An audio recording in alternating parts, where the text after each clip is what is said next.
আরে বাবা, মাথা ঠান্ডা কর। এত রাগ নিয়ে তো প্রতিশোধ নিতে পারবি না। তুমি চুপ কর তো বাবা। সব দোষ তোমার, সব তোমার জন্যই হয়েছে। তুমি যদি ওই ছোট লোকে চাকরি না দিতে তাহলে আজকে এমন দিন দেখতে হতো না। আমাকে সবার সামনে ভেবে অপমান করতে পারতো না। শোন মা, সমস্যা যেমন আছে সমাধানও কিন্তু আছে।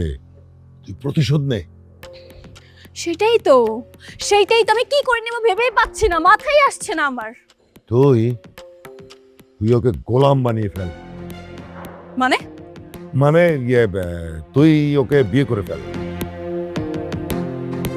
বিয়ে করে গোলাম বানিয়ে ফেল। বিয়ের পরে ওকে তুই ইচ্ছে মতো শাস্তি দিতে পারবি। আরে ও ক্রেজি বাবা। আমি তোমার মেয়ে ওই ছোট লোককে বিয়ে করব? ইম্পসিবল। মানুষ আমাকে নিয়ে হাসাহাসি করবে। কাউকে জানানোর দরকার নেই তো।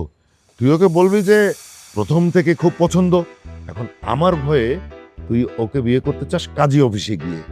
তুই ওকে বলে দেখো, রাজি হয়ে যাবে। তাই বলে বিয়ে করতে হবে? শোন মা, বিয়ে করে শাস্তি দেওয়ার মতো ইউনিক বুদ্ধি কিন্তু তুই আর কোথাও পাবি না।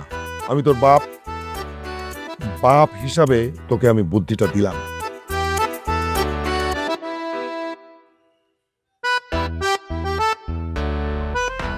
এত বড় চাকরি যখন পাইছস তাহলে তো এবার তোর একটা বিয়া দেওয়া যায়।